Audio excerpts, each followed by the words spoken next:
मैं doctor Shubhada Rahalkar government Bilasa girls PG college Bilaspur में पदस्थ हूँ।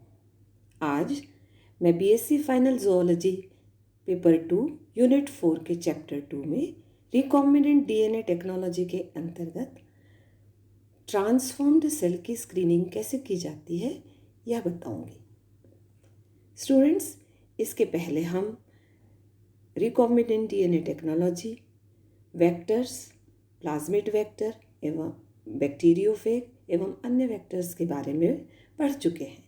आज हम स्क्रीनिंग देखेंगे। स्क्रीनिंग क्या है? वंस ई कोलाई या कोई अन्य बैक्टीरिया जिसमें कि हमने होस्ट सेल के रूप में यूज़ किया है ट्रांसफॉर्म्ड हो जाता है, उसमें ट्रांसफॉर्मेशन हो जाता है, तो हमें अपने टारगेट जीन के प्रेजेंस के लिए उसे स्क्रीन करना होता है। हमें यह जानना होता है कि बैक्टीरिया में हमारा टारगेट जीन पहुंच गया है, आ गया है। तो यह जानने के लिए कुछ तरीके अपनाए जाते हैं, कुछ मेथड्स अपनाई जाती हैं। मैं आपको मार्कर जीन के आधार पर 2 मेथड्स आज बताऊंगी। तो चलिए थोड़ा सा रिवीजन कर लें और देखें मार्कर जीन क्या है। हम अपने पहले लेक्चर में मार्कर जीन के बारे में बता चुके हैं आपको, लेकिन फिर भी हम देखते हैं कि मार्कर जीन क्या है।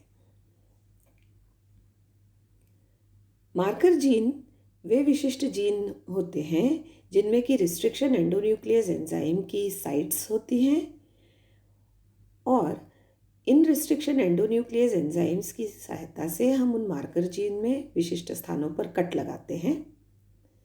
उन्हीं रिस्ट्रिक्शन एंजाइम की सहायता से हम अपना फॉरेन डीएनए या फ्रेगमेंट भी, टारगेट जीन भी प्राप्त कर लेते हैं और इस तरीके से मार्कर जीन के में हम अपने फॉरेन डीएनए को इंसर्ट कर लेते हैं। इस इंसर्शन के कारण मार्कर जीन का कोडिंग सीक्वेंस इंटरप्ट हो जाता है और इस तरीके से मार्कर जीन अपना एक्सप्रेशन नहीं दे पाता।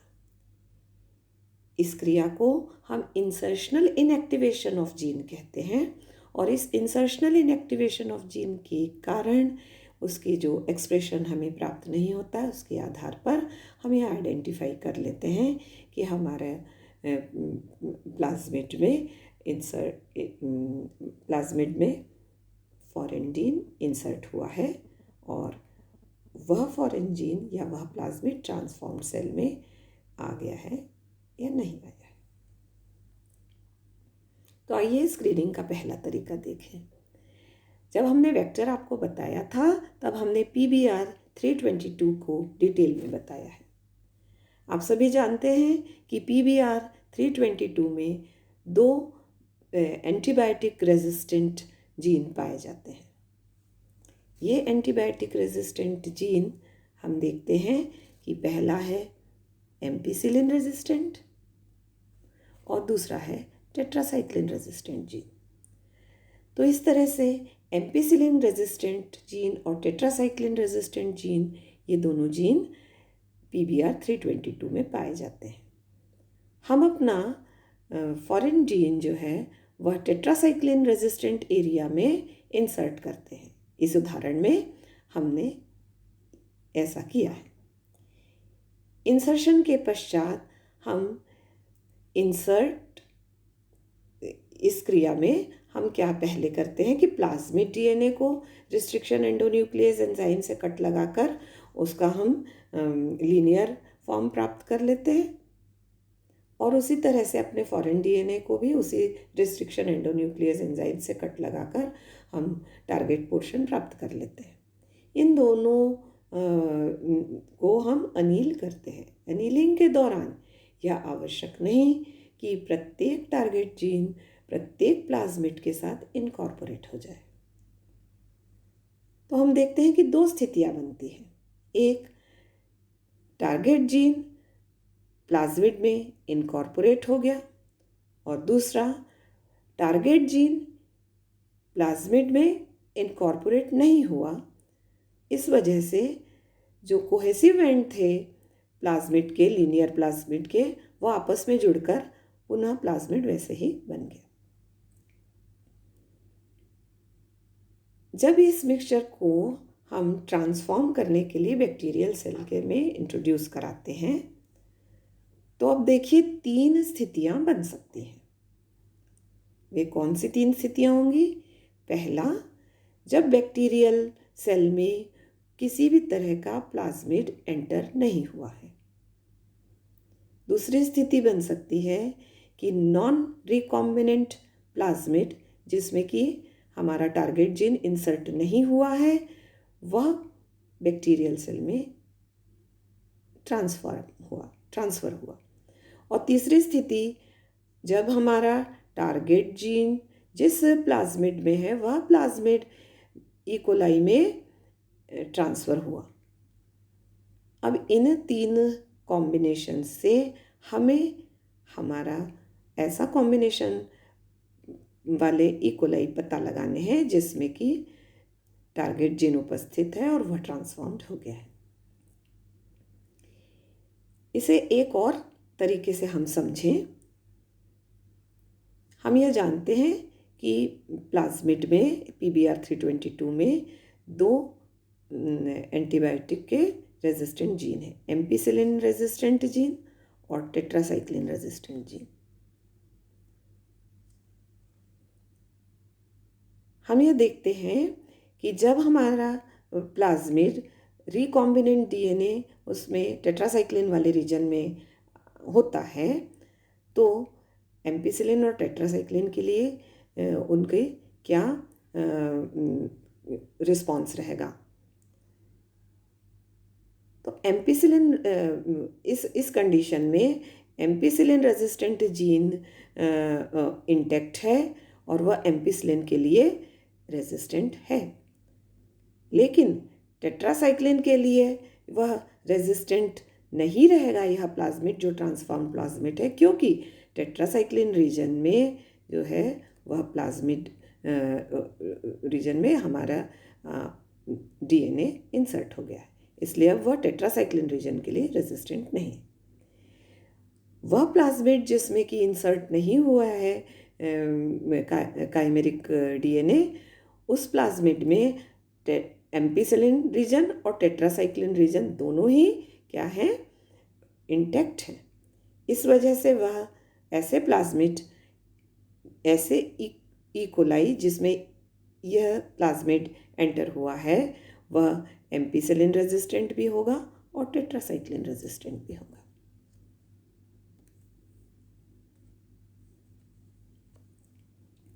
आगे देखें, जब हम एक कल्चर प्लेट लेते हैं और उस कल्चर प्लेट में, कल्चर मीडिया के में हम एम्पिसिलिन ऐड कर देते हैं और अब हम अपनी बैक्टीरियल कॉलोनीज़ को इसमें ग्रो करने के लिए इंट्रोड्यूस करते हैं। तो जो पहली कंडीशन थी जिसमें ई कोलाई में किसी तरह का प्लाज्मिड इंट्रोड्यूस नहीं हुआ है, ट्रांसफ़र नहीं हुआ है, नेचुरली ऐसे ई कोलाई एम्पिसिलिन के लिए ससेप्टिबल होंगे क्योंकि उनके पास एम्पिसिलिन रेजिस्टेंट जीन नहीं पाया जा रहा है। इस वजह से ऐसे ई कोलाई कल्चर प्लेट पर ग्रो नहीं कर पाएंगे और वे प्लेट पर अपना कोई वो नहीं दर्शाएंगे, ग्रोथ नहीं दर्शाएंगे। चूँकि हमने यहाँ नीचे लिखा है कि जो प्लाज्मिड ट्रांसफॉर्म्ड हैं, मतलब जिनमें फॉरेन DNA है, ऐड हो गया है, और दूसरे तरह का प्लाज्मिड जिसमें फॉरेन DNA ऐड नहीं हुआ है, दोनों में ही एम्पिसिलिन रेजिस्टेंट जीन पाया जा रहा है, इसलिए दोनों ही एम्पिसिलिन एंटीबायोटिक के लिए रेजिस्टेंट होंगे। इस वजह से जितनी कॉलोनी हमें इस पेट्री प्लेट 1 और ये पेट्री प्लेट अपन 2 लें, तो पेट्री प्लेट 1 में जितनी भी कॉलोनीज़ हमें डेवलप दिखाई देती हैं, वे उन दोनों में रिकॉम्बिनेंट काइमेरिक वेक्टर भी हो सकता है या फिर नॉन रिकॉम्बिनेंट या प्लेन वेक्टर भी हो सकता है। इस स्थिति के पश्चात जब हमें पेट्री प्लेट पर एम्पिसिलिन जिसमें डला है उस 1 पेट्री प्लेट पर हमें कुछ कॉलोनीज डेवलप होती हुई दिखाई देती हैं, तो हम इसे रिप्लिका प्लेटिंग मेथड इस्तेमाल करते हैं और हम इसे रिप्लिका करते हैं ट्रांसफर एब्जॉर्बेंट प्लेट पे ले लेते हैं। और अब इस एब्जॉर्बेंट प्लेट को हम रिप्लिकेट करते हैं एक प्लेट पर जिसमें कि हम एम्पिसिलिन और टेट्रासाइक्लिन दोनों ही अब हमने एंटीबायोटिक डाली है। इस रिप्लिका में ठीक उन्हीं जगह पर कॉलोनीज हैं वे जहाँ जो कि पहली प्लेट में कॉलोनीज होंगी। लेकिन जब हम इसे ग्रो करते हैं ampicillin tetracycline containing culture medium में, तो ऐसे प्लाज्मिड्स जो कि रिकॉम्बिनेंट प्लाज्मिड हैं जिनमें कि हमारा फॉरेन डीएनए इंसर्ट हो गया है, उनमें टेट्रासाइक्लिन रेजिस्टेंट एरिया में जीन होने के कारण अब वे टेट्रासाइक्लिन के लिए रेजिस्टेंट नहीं बचेंगे बल्कि वे टेट्रासाइक्लिन के लिए ससेप्टिबल हो जाएंगे। इस वजह से हमें किन्हीं किन्हीं जगहों पर कॉलोनी जो कि पहली प्लेट में थी, जैसे उदाहरण के लिए यहाँ, जैसे उदाहरण के लिए इधर या इधर, जो कि हमें पहली प्लेट में वह कॉलोनी दिखी थी और दूसरी प्लेट में हमें वह कॉलोनी नहीं दिख रही है।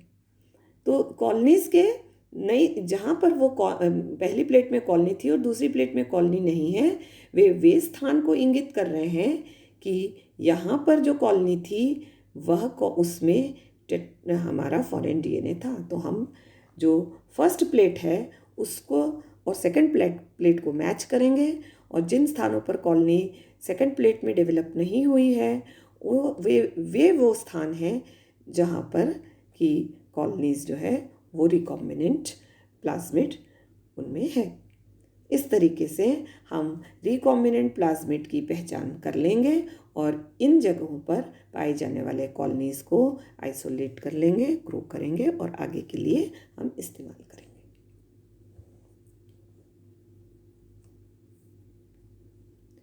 अब दूसरा तरीका देखें, इसे हम कहते हैं blue white screening method. Blue white screening method इस प्रिंसिपल पर आधारित है कि बीटा गैलेक्टोसिडेज एंजाइम के कार्य पर यह निर्भर करती है। साधारणतया बैक्टीरिया में बीटा गैलेक्टोसिडेज एंजाइम जब निर्माण होता है तो यह कल्चर मीडिया में उपस्थित लैक्टोज को हाइड्रोलाइज करता है। उसके इस गुण का उपयोग करते हुए बीटा गैलेक्टोसिडेज के इस गुण का उपयोग करते हुए हम एक लैक्टोज के एनालॉग को लेते हैं जिसे हम एक्सगैल कहते हैं। बीटा गैलेक्टोसिडेज एंजाइम की यह क्वालिटी है कि वह एक्सगॉल को भी हाइड्रोलाइज करता है और हाइड्रोलाइज करने के पश्चात जो प्रोडक्ट होता है वह 5-ब्रोमो 5-क्लोरो इंडॉक्सिल है। यह 5-ब्रोमो 5-क्लोरो इंडॉक्सिल स्पॉन्टेनियसली तुरंत ही डाइमराइज हो जाता है, डाइमर बना लेता है और यह डाइमर ब्लू कलर का होता है। यह डाइमर 5,5 डाइब्रोमो 4,4 डाइक्लोरो इंडिगो के रूप में होता है।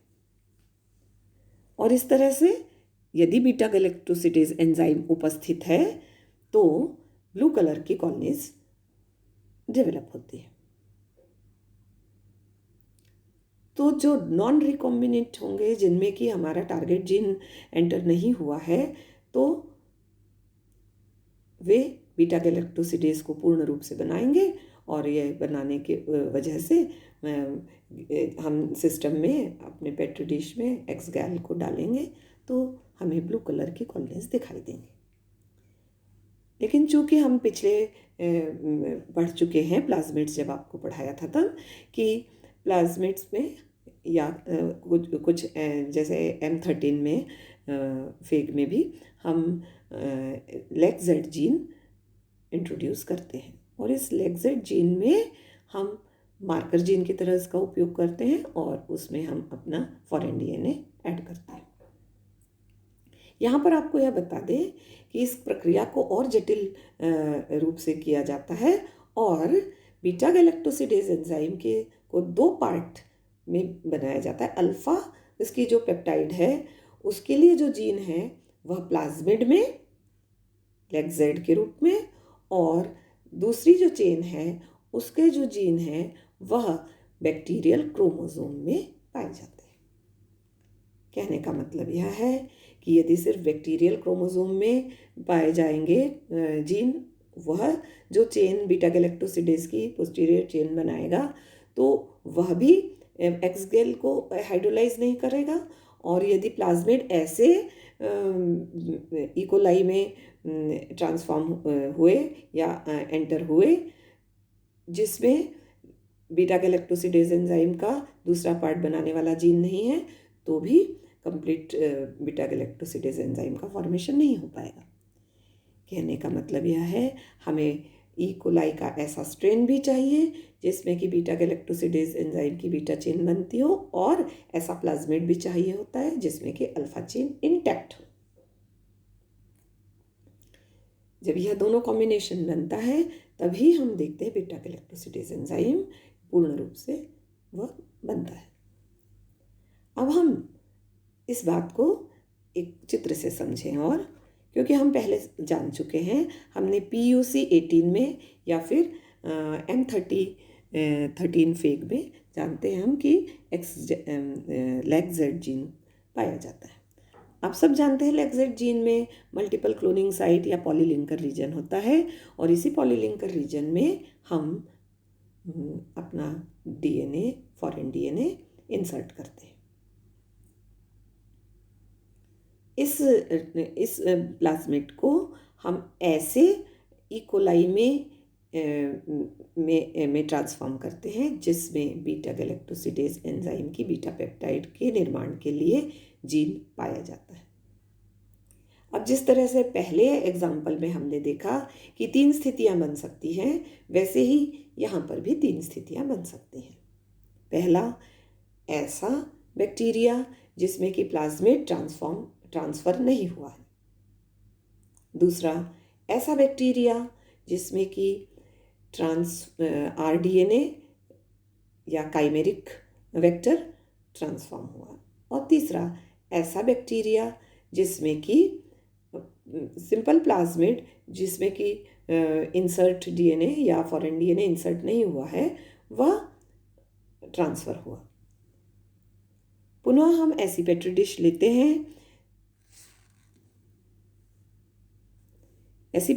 लेते हैं, जिसमें कि कल्चर मीडिया में हम एम्पिसिलिन डालते हैं। एम्पिसिलिन डालने का से यह फ़ायदा होता है क्योंकि हमारे प्लाज्मिड में एम्पिसिलिन रेजिस्टेंट जीन पाया जाता है।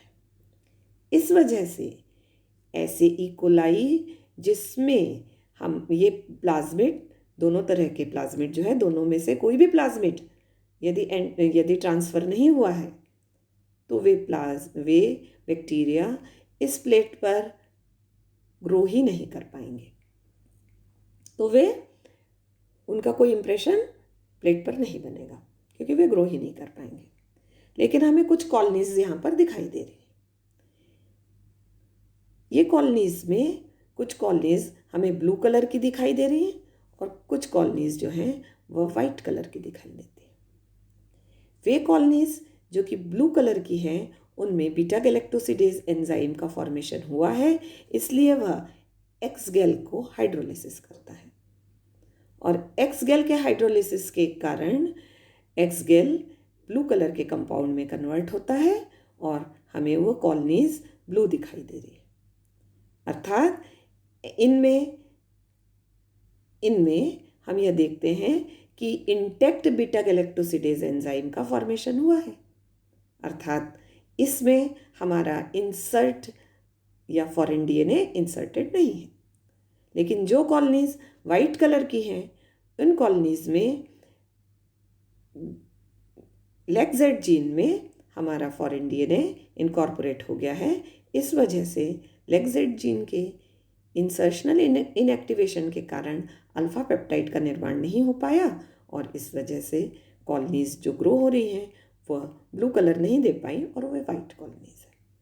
तो यही वाइट कॉलोनीज वे कॉलोनीज हैं जिनमें रिकॉम्बिनेंट डीएनए पाया जा रहा है। हम इन कॉलोनीज को अलग कर लेंगे और फिर इनको अपने काम के हिसाब से आगे की तरफ आगे जो है अपने एक्सपेरिमेंट को बढ़ाएंगे।